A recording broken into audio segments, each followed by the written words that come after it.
the shelf reads, Biographies of Famous People. You see a large variety of names, none of which ring a bell. Browsing through all the books with all their names makes your head spin. None of these seem important or relevant. It's all just vapid egoism. Suddenly, a particularly odd title catches your eye. It reads, High Speed Love, the tragic true love story of Jacob Irv and Alfie Delatraz, by one Cecilia Averbrook. High Speed Love chronicles the romance between two of the finest tip-top tourney racers in history. One of them is the madcap driver, Jacob Irv. His blonde mane graces the cover. Next to Irv's life story, you see a slim biography of an Occidental rock star called the Anti-Star. He's famous for shooting morphine into one of his eyeballs and cocaine into the other. Next to that, Revacholian radio personality Guillaume Bevy stands in front of a rundown drug den. He's a permanent fixture on Channel 8, reporting on real-life crime and ruining cops' days. I really must insist you buy one of the books.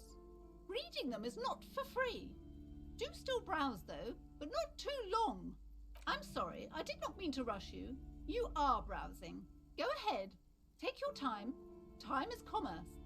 I would say... The Greatest Innocence. Yes, most certainly. It's an important educational tool delving into the depths of history, religion, and their relation to innocentic power. A very influential historical figure. But surely I don't have to tell you that. You're a law officer, and law officers have at least some education. The book is also very daring. The author aims to re-examine the universal understandings of the innocentic system, creating a fresh vantage point and a shift in the tired order of things.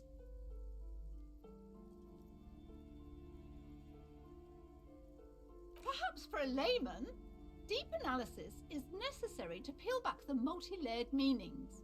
Do her words seem vague and abstract to you? Certainly, it's prudent for a person to have at least an elementary understanding of history and society. Imagine the chaos we'd be in otherwise. You feel like you should get this one? Definitely. It's important somehow. There's something personal inside.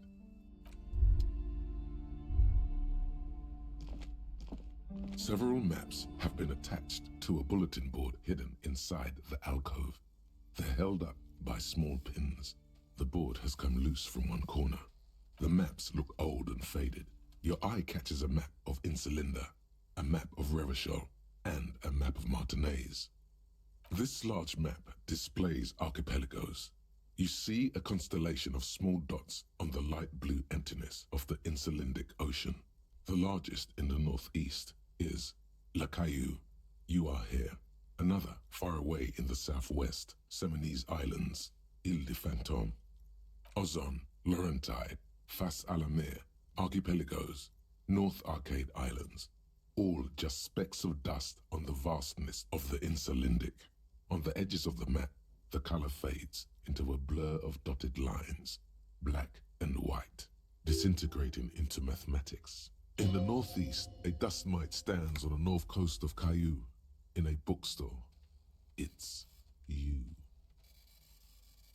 You can, on Caillou, Revachol, a single black star, on Ozon, Fondelier, and Vilmandu, on archipelagos, Croyan Moran, Villiers, on Seminine, Olduvai, and on Laurentide, Deora of the Seven Seas. 850 million people live on these little dots, an oceanic world of culture and commerce torn apart by history. The ocean breaks apart into a tangle of cosines and azimuths, all pointing into pale nothingness. Mwindi is the north azimuth. Grad is the northeast azimuth. Samara is the east azimuth. Seo is the west azimuth. Isolas, they're called. Connections to other worlds. Words past the Insulindian, unknown to you.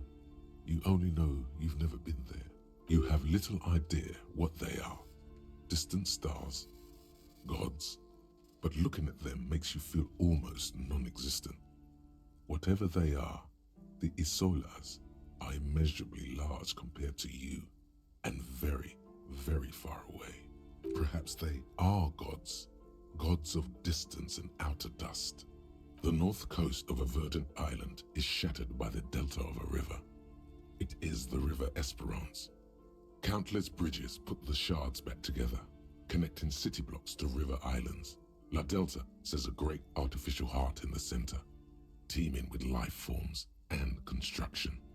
To the east, rolling hillsides, Le Jardin, Stella Marie, the suburbs of Saint-Baptiste, swallowed up into the megacity. They sound rich to you. This is Rivershell East. Hudon, it's somewhere to live, not bad. Then there's Jamrock. It's bad. People shouldn't live there, but they do. Then Forburg. It's almost as bad and much larger. Then Coal City. It's the worst. It's so small you can't even see it on the map. No, wait.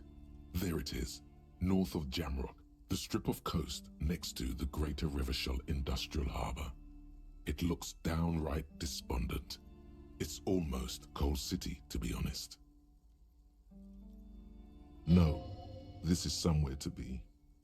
This is all you have, but it's still something. Streets and sodium lights, the sky, the world, you're still alive. It's not really a map, it's a tourist thing. A picture postcard with buildings on it, drawn from an isometric perspective. A date in the upper right corner says 48. Still, it's detailed. Could be pretty useful for scouting ahead. You see the jagged boxes of an industrial harbour, even the whirling in rags there. I'm sorry, officer. The map of Martinez is the only one available. The other two are not for sale anymore. And besides, you could scarcely afford them. They're quite valuable, though they might not look it. The map of Martinez is 90 cents, though. That old thing. It's an out-of-date map of a tourist location that never was nor came to be. From when some design studio people tried to spruce the place up 4 or 5 years ago. They also renovated the horse statue, set up those coin-operated viewers, and designed the new street lamps. The place does not look like a successful tourist trap, does it? They didn't get that far, for some reason. A shame the project never got going. Would be nice if someone fixed Martinez up. All these ruins are bad for business. Always good to be informed of your surroundings.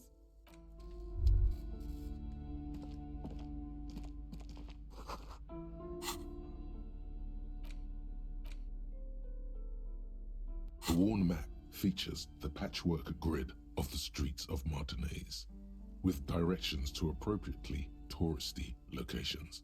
Year 48 resides on the upper right corner.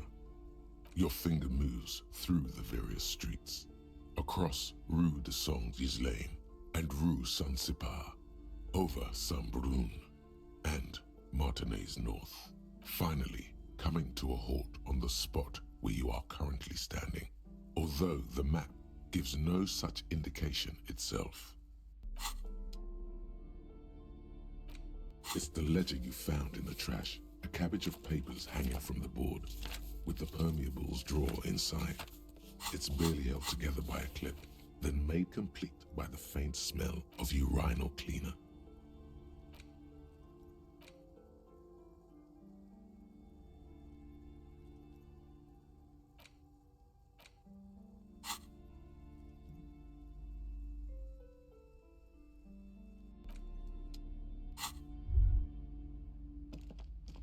This bookstore is not strictly about crime, romance, and biographies of famous people.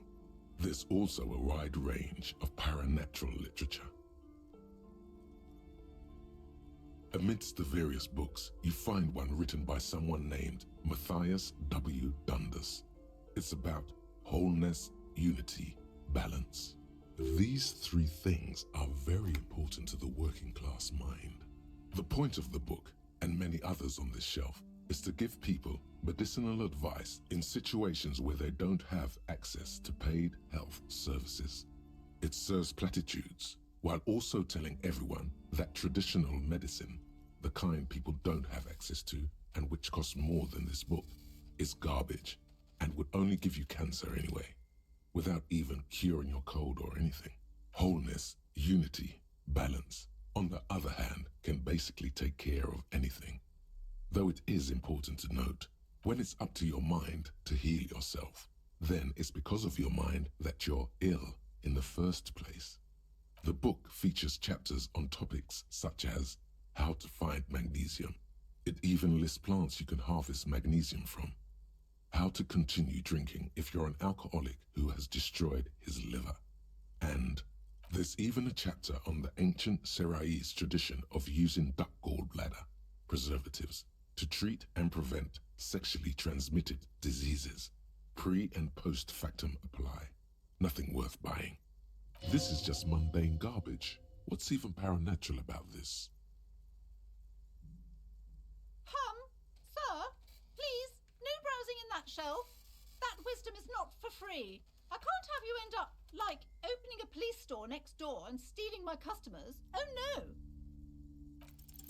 The throbbing in your head increases with every passing moment you gaze at this shelf. Suddenly, as if out of nowhere, a small green book becomes apparent. The title of it reads, Medicinal Purposes of the Pearl. The book contains descriptions of various pseudoscientific therapies, alternative medicines, and folk remedies involving the pearl, also known as le territoire. For example, it recommends vigorously swatting one's naked body with a venik or hand broom, made from the leafy twigs of a young birch tree from the near pearl. It is supposedly invigorating and good for the circulation. It also recommends consuming distilled spirits like vodka or whiskey that have been aged in the pearl.